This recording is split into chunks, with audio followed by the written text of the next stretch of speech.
We've spoken about this, but I've basically been listening to pop. Like, be it on record, be it on YouTube to hear full shows and stuff like that. So, Nice. it's just like, because, there's stuff is beautiful, and it's intricate, and it has the attention to detail that I'm not. This isn't the show. Yeah, you're not recording. Because I am. Because we do anything, we do absolutely whatever we want. So I'm rolling. We can just, are you? And I didn't want to interrupt y'all's moment. Are you recording? Is it rolling? Yeah. Oh, you could have told me. I didn't want to interrupt the moment. Yeah, but you were we are talking. losing precious time. Time is money, and vice versa. Okay, so time is no money.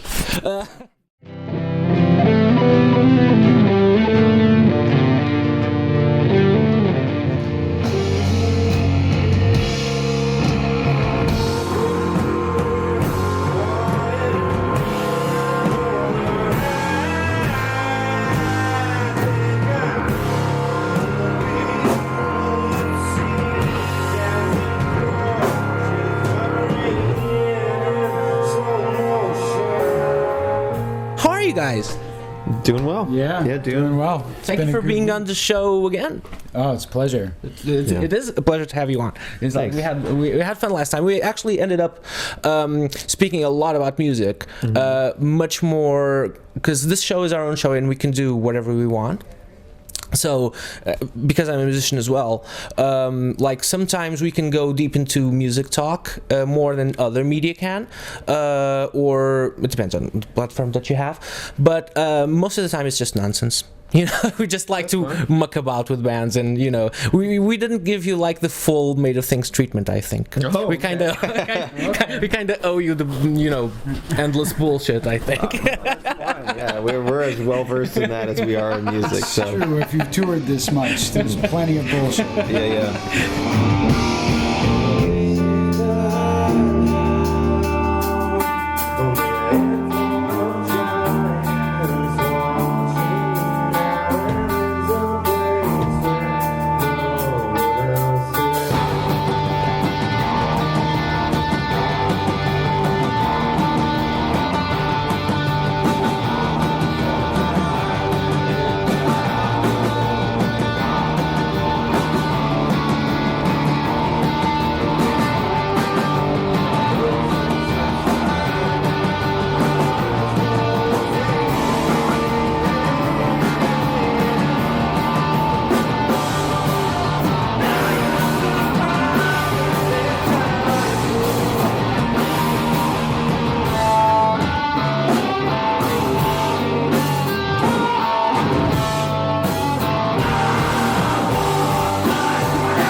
Avoid asking musical stuff when it comes to Pile. I think you guys mentioned you had recorded this album back in when we spoke at Primavera. You had already recorded it. I had no idea, of course, as no one did, apart from you guys. But and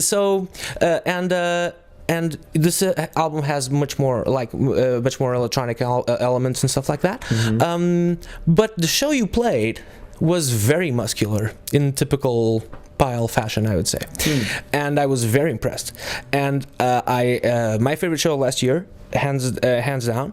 And do you guys still think that you guys are still a very muscular band live, or have many things changed now? I've never thought of our band as muscular, but ripped. I sort of interpret that as like the more rock elements, just like the loud guitars and things, which there are definitely still. I mean, I think we retain a lot of that with this set, but there's just an introduction of other elements, which has been interesting because I mean the record was written not with the live stuff in mind, really, like deliberately. I think we tried to just be like, let's just focus on making a good recording, and then now working backwards to take those songs and make them live. I feel like we've incorporated some of the heavier or louder stuff into it, and some of it we've just tried to keep it, you know, like smooth and just and delicate and like I don't know what, like, just because sometimes when we play quietly, there's like a quiet looseness to it. This is very quiet and tight. Okay.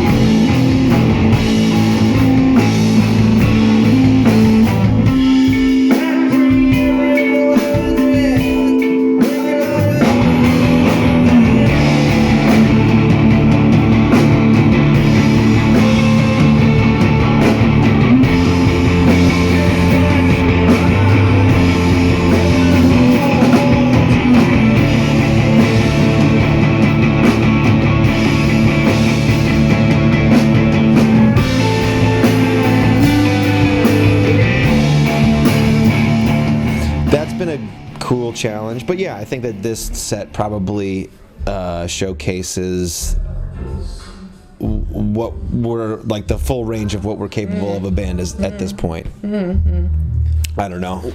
Yeah, I think with this record we like weren't as focused on like Wild and Out. Plus we hadn't performed any of it, so it was really not focused on like losing ourselves in the same way that we have in the past, because I feel like a lot of times when we perform before we record, it enables us to see people's response and let loose a little bit more in that way, but we've kept this one a little more contained for the recording process, and then we, in the reverse fashion, learn to play it the way we record it versus recording it the way we learn to play it. So I think because of that, it's not that we lost muscle, it's that we added a delicate feature that we hadn't had in the same way.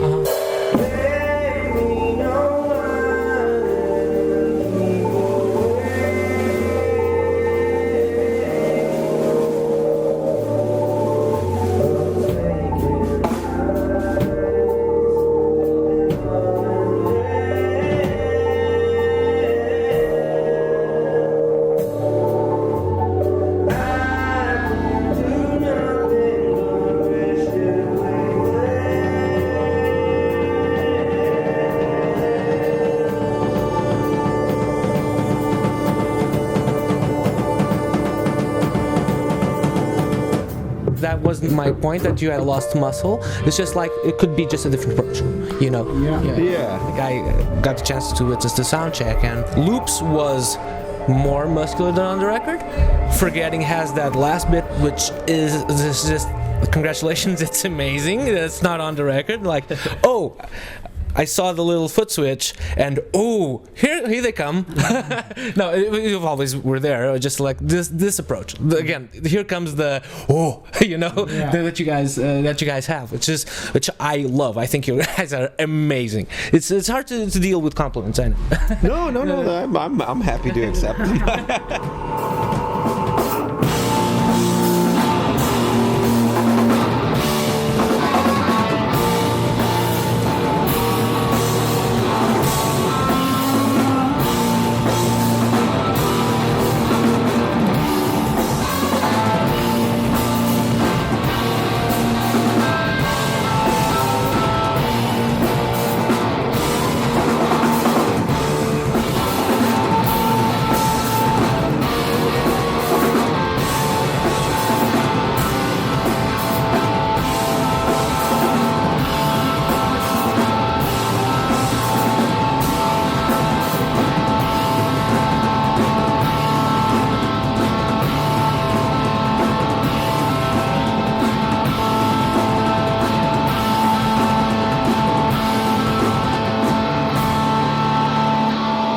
because it's not very conversational. Just it can't be just like I'm a huge fan because there's no conversation. You know? I think with this set in particular, once we started learning how to play it, we've adapted a few things to add elements for the live performance, like you said, that may not be on the recording. And some of it inspired by things that we've seen before other people do, and like ideas that we've had that we can incorporate into the songs that kind of help guide the dynamic of the live set. And I think with this set in particular, we have taken the most care of developing an actual dynamic set rather than just letting loose and like trying to accost the crowd with rock music. Well, it's interesting too, because I feel like having it with previous records, it was like we would play the material in front of people and we would learn what dynamics to lean into. And with that not really being on the table for this past record because of just, you know, circumstances and also the record that we were trying to make, it was sort of based solely on what the songs were. But now we're sort of doing some of the almost like things that we would have done like in a preliminary sense. So the conversation's ongoing. Like the songs are what they are, but we can they're ours to do whatever we want with them. So if we have I personally really like the fact that we'll go from show to show and be like this part where let's do something. Let's alter this here, and it may be minute, but it can really impact sort of the chemistry of how we're playing these songs live. So that's been a unique even part of it. Today in the van we were discussing like minor changes, like he was saying, and I do think one benefit is that we do have a pretty large catalog of the muscular stuff because we're definitely showcasing the new record for this set, but like we always have that to draw from, so we can build a set and add in muscle whenever we want. So.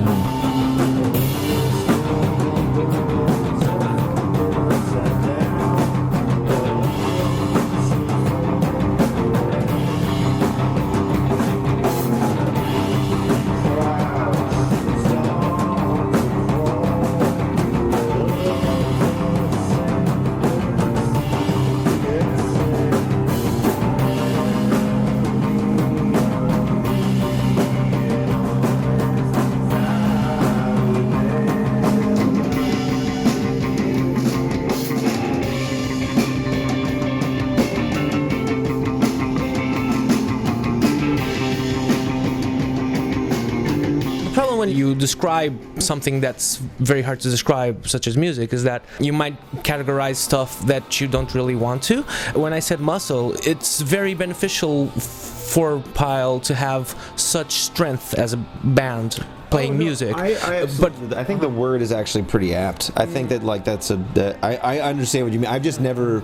I've never heard that description before, but it's definitely an easy one to run with too, because I know what you mean when you say that, you know. For sure. And it's definitely not one note, especially even, you know, we can easily go back and, you know, thankfully thank you everyone that's uploaded stuff throughout the years, because we can watch Pyle shows from years ago, and it may be muscular, but it's definitely not one note, and it's definitely full of minutia and details and attention to detail. And there's certainly, when you mention like that, it's an onslaught of rock music. It is, but it's dynamic. It's never not dynamic. It's very, you know, you just have to listen maybe more than once, you know, just, you know, or if you're that sort of listener, I mean, because some people are more used to, you know, that sort of thing and can more easily, you know, I had no issue with watching you guys live at Primavera, and I thought, oh, this is an amazing show. We were like looking at each other, like, this is so good. This is the best show.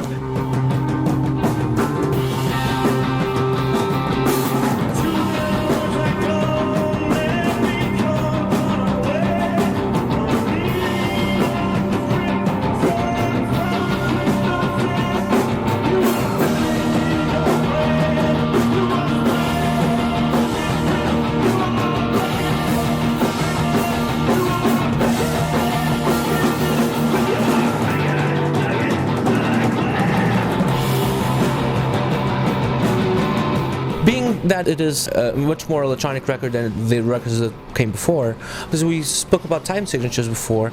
It naturally is more inclined to not be in odd time signatures, right? There are some, but like on not some as electronic songs as others. Like Poisons, I think is mostly in 7, I think, right? Mm-hmm. Okay, so and how was your approach as a drummer to this?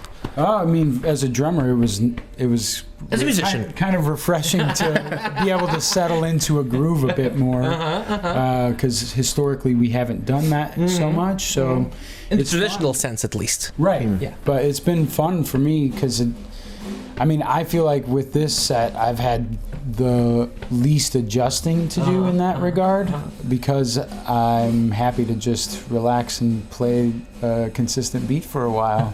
So it's not bad. Good. Loops was the first single, right? Was it like a heads up for the record? Like, it's gonna have more loops? It's kind of an obvious question, but that's immediately what I thought. Do you mean like the choice for a single? Was that like asking if that was an obvious choice for a single? No, but just like your choice as a single. Did it exist to indicate that to people that this record is going to have more loops? Oh, no. I mean, I think it didn't.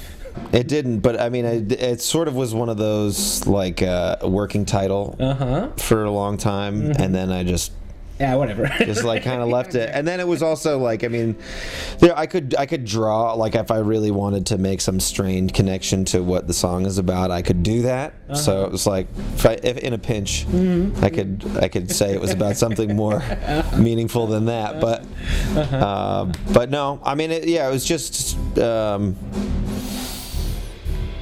I mean, as far as a single goes, it was really difficult even to know which one it was. I feel like, I personally anyways, I feel like everybody else knew what it was before I did. It was like, this is the one that should be the single. I was like, okay. Okay.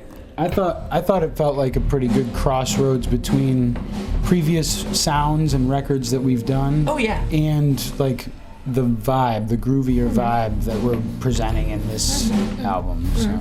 Oh yeah, for sure, absolutely. And even the one I listened first was not loops. I wasn't aware. I got Poisons, the YouTube notification for Poisons, and so the first one I listened was Poisons, but I had the same feeling. Like it was, this is new, but it's definitely them. Okay, so that's exactly what I got, but from Poisons, which is funny.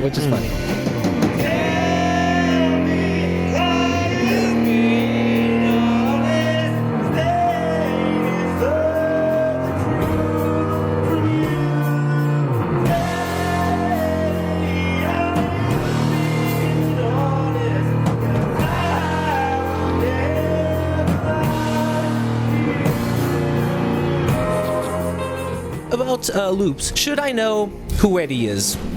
I'm fine with not knowing, by the way. Yeah, I think that I've been less concerned with other people knowing what I'm talking about. Were you before? I feel like there was like I was trying to communicate something, and there needed to be some sort of meaning. Okay. To everything, and not to say that there just isn't meaning to anything anymore. It's just. At a certain point, it's like I like writing songs, so if it sounds good, and the name Eddie, I was working a driving job, and I was trying to think of vocals to that part, and that was the name that came up that just sounded good with that part. I mean, and it also tied back to an earlier song. So again, similar to like with the title Loops, I was like, it could be, there is like some kind of connection that maybe even just reinforces the fact that like this should be the name that's used, or this should be rather than it just being pulled out of thin air. It's like there's something there to sort of back it up a little bit. But ultimately, and I feel like that this has been sort of the vibe of the band since it's just like in service to the song. So I felt like it sounded good. I wasn't going to overthink what it should be in order to have this like super meaningful, like I feel like the music, it's like a strong section, and to have it be phonetically satisfying was maybe just as important, if not more, than having it be like, this is the most poignant thing that I can say. So Okay, so yeah. you've basically answered my question. Yeah, exactly. Because I was wondering, like, should I be worried about who Eddie is? Because no. I'm a big fan of abstract things. Sure. You know, things can be abstract. You know, you're conveying feelings. It's fine. It doesn't have to be a whole story. You know, music's by and large not narrative. You know, so it doesn't have to be narrative. You know? Yeah. Well, I mean, Eddie using that I was in a band before Pile named Eddie. named Hell Toro, Okay. and there's a song called Steady. Hell Toro. Hell Toro with an H. Okay. And It's a fine band name. Don't worry. Oh, no, you were like. I mean, it is what it is. It's It's a fine band name. Yeah. Steady Eddie Goes Off-Roading was the name of one of the songs, and it was about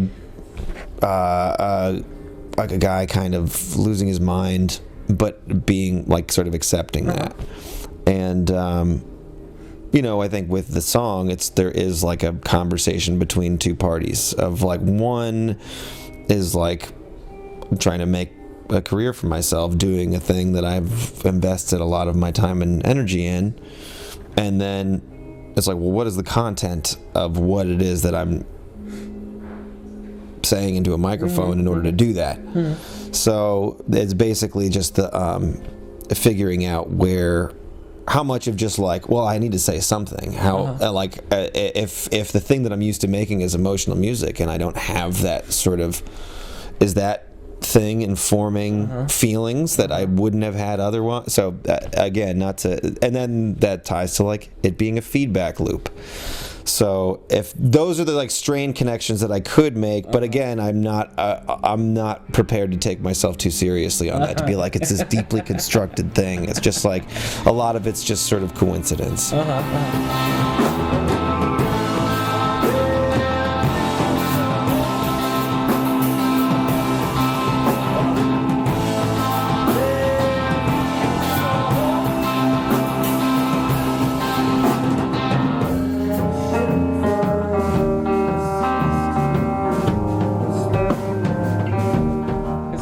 With art, I guess, like, sometimes it will be, sometimes it won't, It's because it depends, As long as it's not ever, as long as you never do anything emotionally, just like, then why bother, But, there's stuff that's specific and stuff that isn't, and sometimes there's some stuff is very specific and means absolutely nothing, Right. Yeah. And we're like, oh, that was absolutely something specific that happened. No, it wasn't. It's just impressionism, dude. Just like being right. Yeah.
Like to think of this show as an interview format.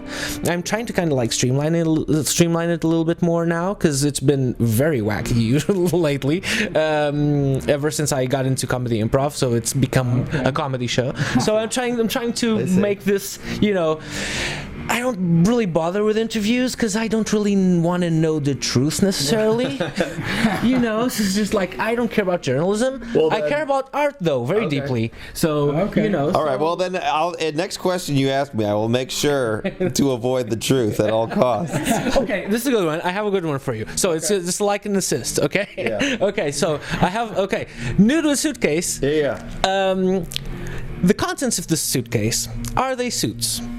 I'm fine with both scenarios though, but I've wondered if the suitcase actually has some suits then it's a predicament, isn't it? It is.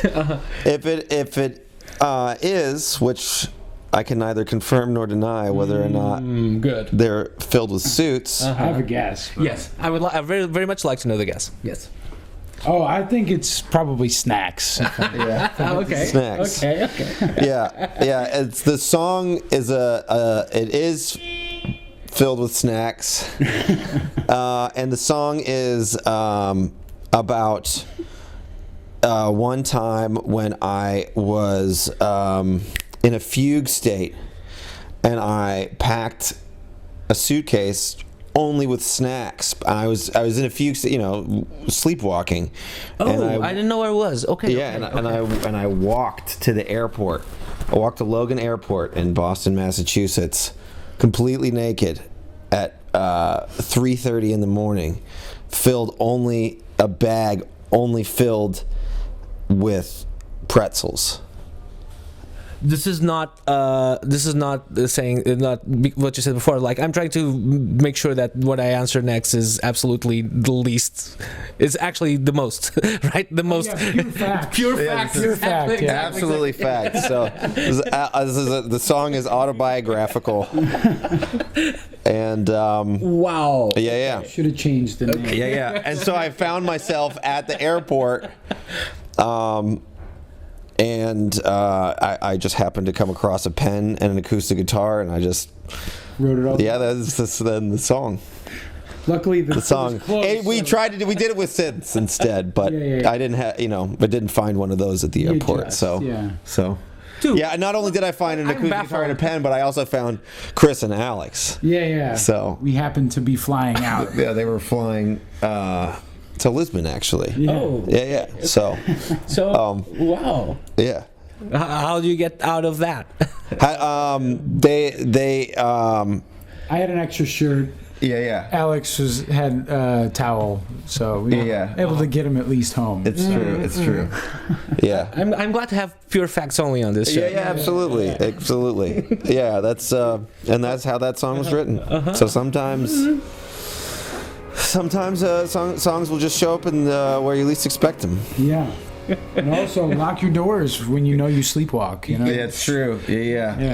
Hadn't you learned that by then? Well, no, it was the first time. It was the first time, and I was amazed that I got that far. I know, it's incredible. Yeah. You got to take the subway. Yeah, you have to go through a tunnel that's underwater. Yeah. That is actual fact. Yeah. That's how you guys went back to Boston, like sleep in the fugue state. No, I'd woken up by then. I had come to, but the song was written. So, Voila! yeah. So There it was. So I'm trying to induce fugue states all the time now. It's the most awkward but easiest way to write a song when you're unconscious. Yeah, definitely. Kind of like an altered state of mind. I mean, absent state of mind, really. I'm hoping that one day I wake up from this fugue state, and then it's just like, holy shit, I have all this music to listen to. New album. Yeah. It's a cover rap. Yeah. Thank you for that lovely story. Hey, my pleasure. Happy to share. The deepest, most close secrets. Yeah. That's true.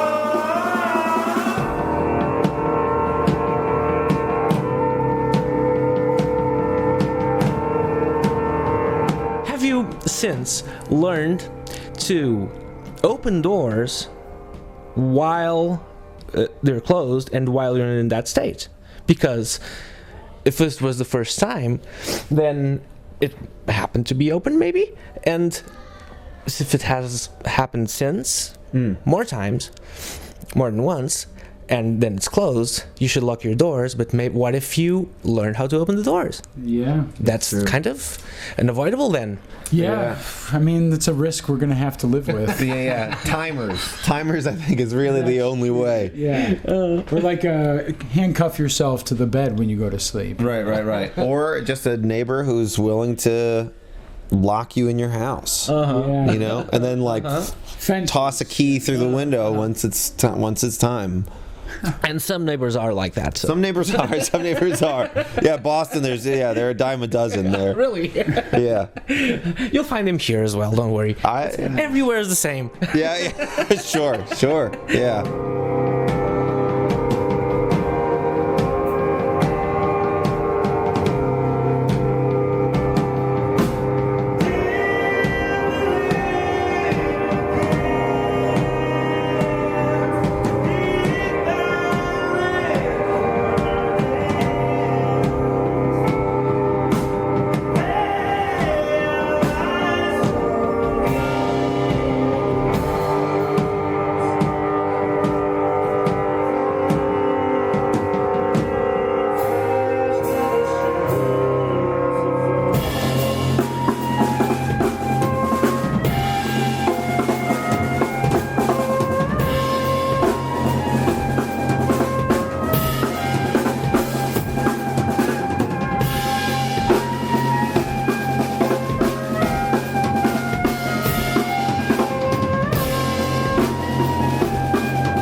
Nashville kind of had similarities to Boston. This is places I've never been, so I don't know why I'm asking, but I'm curious. I mean, they're pretty different.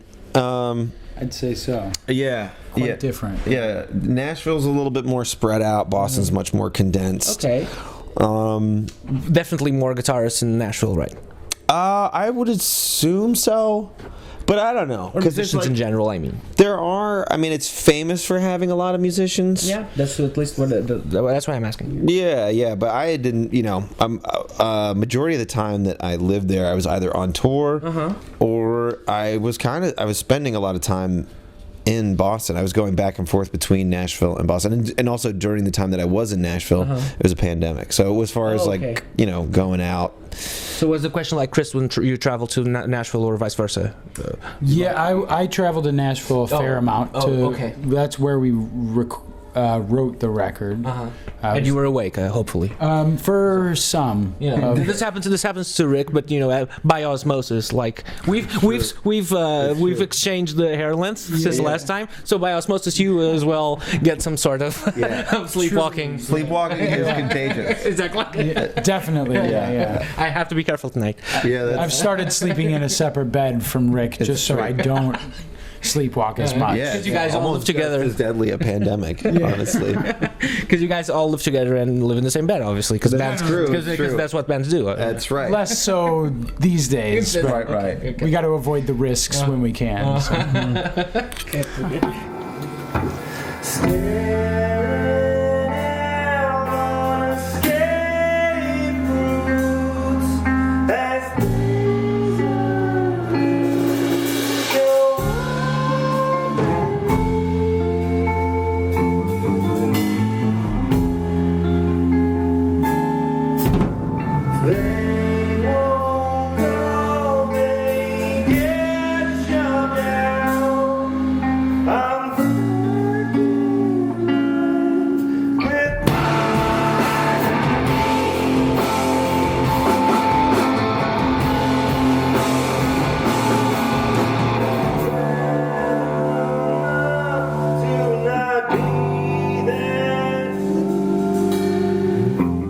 All of a sudden you wake up and you were sleepwalking. All of you guys together at the same time. Right. In tandem. I recently said that when we're touring, we only either sleep 5 together in one bed or we have to have 5 separate bedrooms. Oh. It's one or the In other. different cities. Oh wow! Yeah. Wow! Imagine the production costs. Yeah. I can imagine. Well, it That's ends why- up being one big bed. Yeah, exactly. No promoter is going to of course it's going to be a huge bet. Yeah. You guys are not getting that. Yeah. But it's never like a California king. It's Yeah. What's a California king? California king is a very large bed. Oh, It's should be a Texas king. it should be. It should be a Texas king. It'd be the Texas president, maybe. They're a nation. They are. Yeah. They are. President of the universe. That's right. Yeah. They like to think so. They would Yeah. think so. Yeah. I have no idea. I've never been. But, yeah, sure. yeah. I'll believe you. Yeah. Yeah, Texas contains multitudes for sure. Definitely. Multitudes.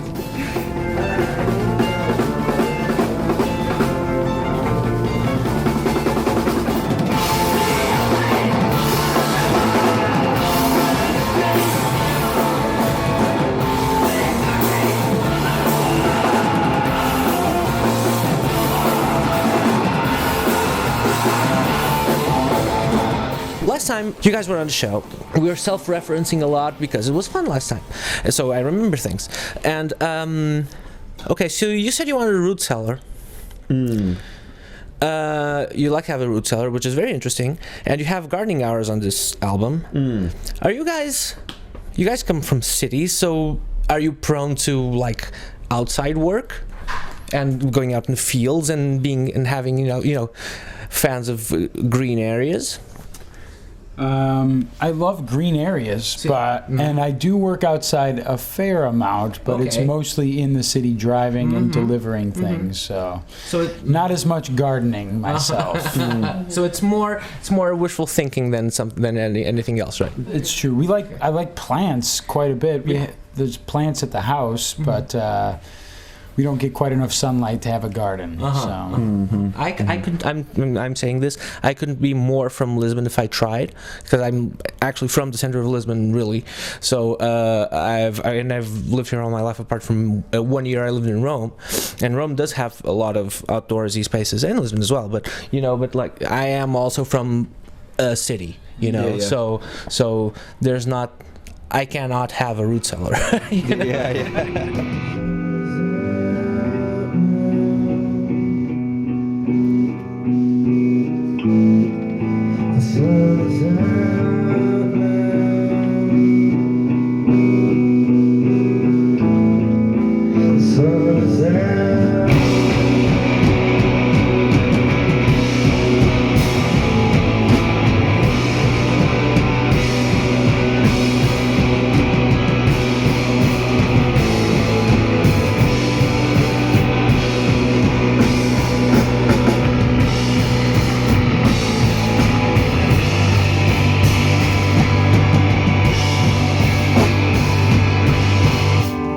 Have like hobbies of stuff, because you seem to be very hands-on about things. Well, I mean, I like to build, Yeah. for sure. I like to be,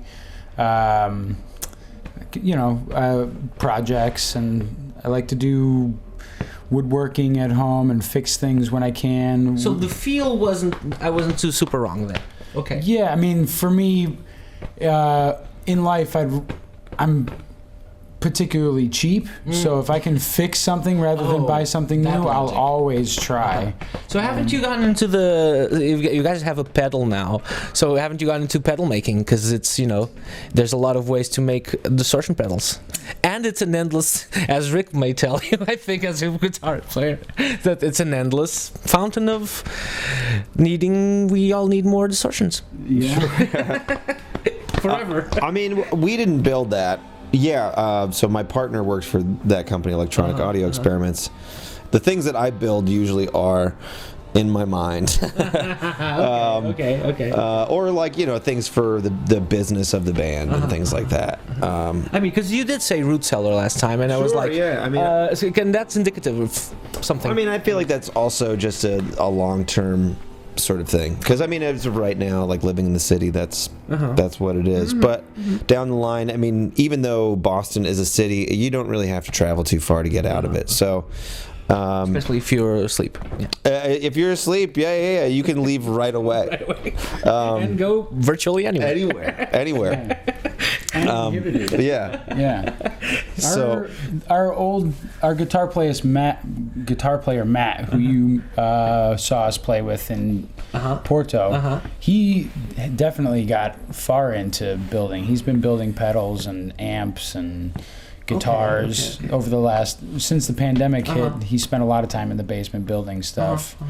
But yeah, I guess beyond that, most of our construction is very on a I need it basis, so I'll do it in order for that. But I haven't. It's been a struggle to like maintain other hobbies. Okay, a little bit. Plus, this is already a lot of effort. Yeah, definitely. It is. Yeah. And a lot of paying attention to detail and being invested. And there's clearly a lot of work on behalf of you guys.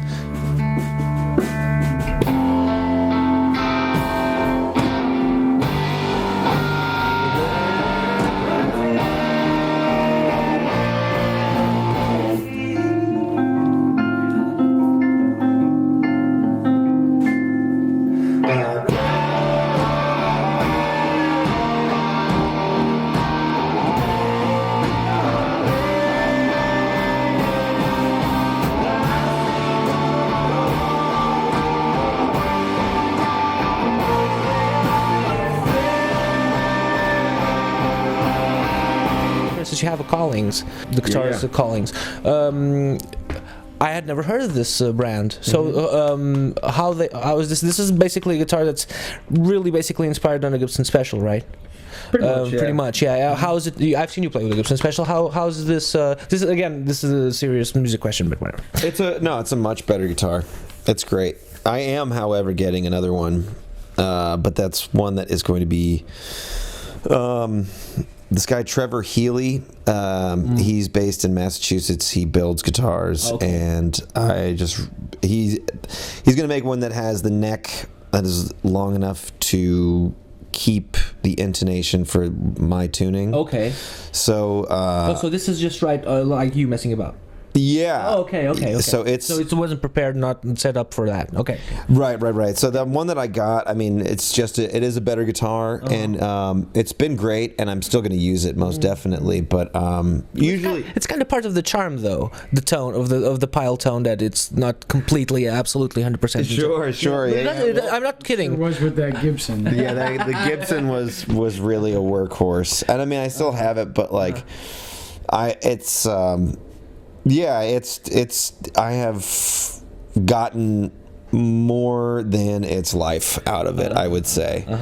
I'll still use it just for fun, but... So it's not relic that it came off because you played so much? Well, I think it's one of those things, it's like a satin finish, which makes it much more prone to that. So because there's no gloss on it. But no, that was a lot of just wear and tear. So it's I mean, 10 years of touring with that thing. So touring, practicing, writing, just the whole thing. So all of our instruments have gotten a lot of miles. Yeah, cool, good. So it's when you find a solution that gives you pleasure, then it inspires you and stuff like that. Yeah. Fantastic. Plus, for a long time, we didn't make enough money to buy new gear all the time. It's true. It's true. Okay, that's a big part of getting gear, right? Yeah. Because it's I've seen prices on Reverb for Collins guitars, and they're expensive. They are expensive. They are expensive. So congratulations on getting one. Thank you. Thanks very much. That's a very good sign. I'm very happy for you. Thank you. Yeah, I figure it's. If I'm going to use it, might as well get something that, and it really is like, I mean, I broke a string at a show in DC back in 2019, and I brought the Gibson as like a backup, and I plugged it in, and I was like, this is like a fucking toy by comparison. But you know, it's Thanks, Gibbs. I mean, you know, Gibson there. I mean, whatever. Whatever. They're not knocking down my door to give me free Exactly. stuff. I'm not too concerned with making friends with them. But they got plenty of supporters already. They'll be fine without me. They want to prove you if wrong. you want to give me free stuff, you know what? I'll happily not say another bad word about you. That's how we do things on this show. For instance, like we were like had guests on the show that went like, "Oh, this beer is great, Superbock," and I'm like, "Fuck Superbock." Unless they're giving me money, then it's fine. No, I mean, and I'm not against you sponsoring the show, but you're not, so fuck you guys. No, and I also, to be fair, I mean, I used that guitar for 10 years. It was $700, and it was great. It was great. It did exactly what I needed to do, and it was. But yeah, I had to, you know, get what you pay for, apparently, because the new one is very nice.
Made of Things started with the main question, and it has the title Made of Things because it's based on the idea that you guys dedicate yourselves to art, whichever art you're doing.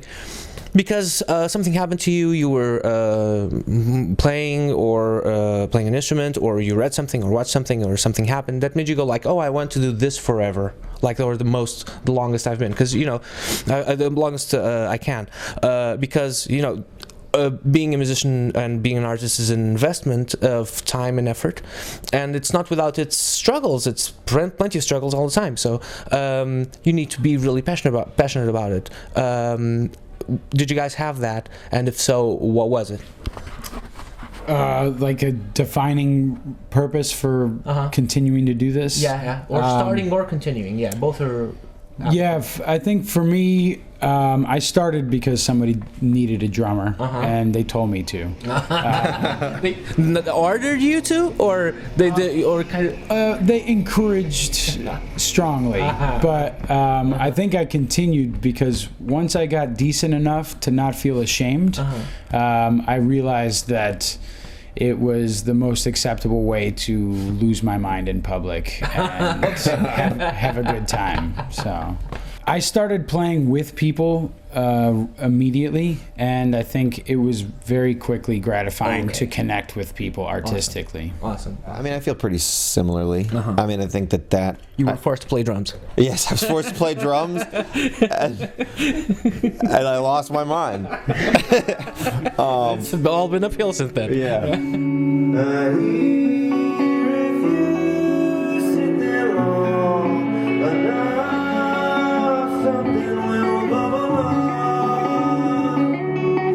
It's hardly ever what you want.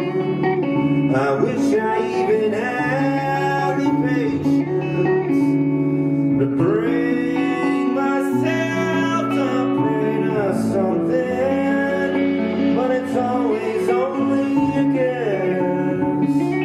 No one has convinced me one way or the next, and then I try to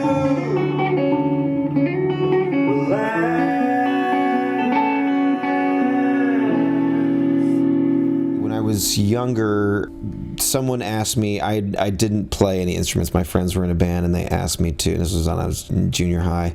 They just asked me if I wanted to sing in the band, and I was like, okay. And I tried it, and then I performed, and it was a wholly new experience for me, and I felt like I could be not a different person, but I could express things that I think in any other setting would be something that I would be made to feel embarrassed by. And this was a way to just kind of let loose and lean into the weirdest parts of my personality. And I think I enjoy expressing myself, and as I get older, I feel like that there are the ways of doing that with people in a way that like can actually connect. It's just, there's a lot of rules you have to follow, and I feel like with music you can sort of do whatever you want, and if that connects with people, then that's great, and if it doesn't, that's totally fine too, but at least you're able to sort of express whatever it is you're trying to communicate, even if it's just into the void. So and in music you can, and in society you'd be arrested. Well, maybe. I mean, I still love obviously talking with people, but there's just like and I'm happy to learn and open myself up to new ways of doing that, and I hope to continue to do that. But there's just something with art and music that really feels like an open plane that you can play and explore and try different things and make mistakes, and they're not of the same consequence. And create your own stuff, like make up your own whatever. Your own world, yeah. You can make stories, and it's sort of just like, I don't know, the being alive can be a challenge. So, so I think it's a good way to cope with that and sort of be able to express how you feel about those challenges, or that's what it's been for me.